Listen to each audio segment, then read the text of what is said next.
సిరి సంపదల సిరిచందన మొక్కలు sandalwood plot project at Bibinagar Hyderabad 200 square yard at just ₹3,70,000. AP ముఖ్యమంత్రి చంద్రబాబు నాయుడికి సినీ నటుడు రాజ్యసభ సభ్యుడు చిరంజీవి ఓ ఆఫర్ ఇచ్చారు. ఇంతకే ఆఫర్ ఏంటనుకుంటున్నారా? Allu Arjun cinema audio release విశాఖలో జరిగిన సంగతి తెలిసిందే. ఈ కార్యక్రమానికి వచ్చిన చిరంజీవి మాట్లాడుతూ, నాడు చెన్నై నుంచి సినీ పరిశ్రమ హైదరాబాద్కు వచ్చింది. అలాగే విశాఖపట్నంలో కూడా విశాఖలో అదేవిధంగా సినిమా పరిశ్రమ అభివృద్ధి చెందేందుకు ప్రభుత్వం ముందుకు రావాలని సూచించారు.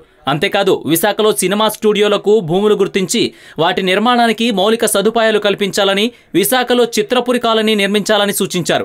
చంద్రబాబు సినిమా పరిశ్రమ అభివృద్ధికి దృష్టి సారిస్తే నేను కూడా విశాఖకు వస్తానని చెప్పారు. 2 తెలుగు రాష్ట్రాల్లో సినిమా పరిశ్రమ కలకలలాడాలని చిరంజీవి అభిప్రాయపడ్డారు. అంతేకాదు ఇటువంటి చిట్కాలు చిరంజీవి చంద్రబాబుకు మరెన్నో ఇచ్చారట. ప్రపంచ మేధావి అయిన చంద్రబాబు చిరంజీవి ఇచ్చిన చిట్కాలను వాడుకుంటారా లేక తనదైన ముద్ర వేస్తారా అనేది చూడాలి. మరి ఈ వీడియో మీకు నచ్చినట్లయితే లైక్ చేయండి, షేర్ చేయండి. మరిన్ని అప్డేట్స్ కోసం మా జనహితం టీవీని సబ్స్క్రైబ్ చేయడం మాత్రం మర్చిపోకండి.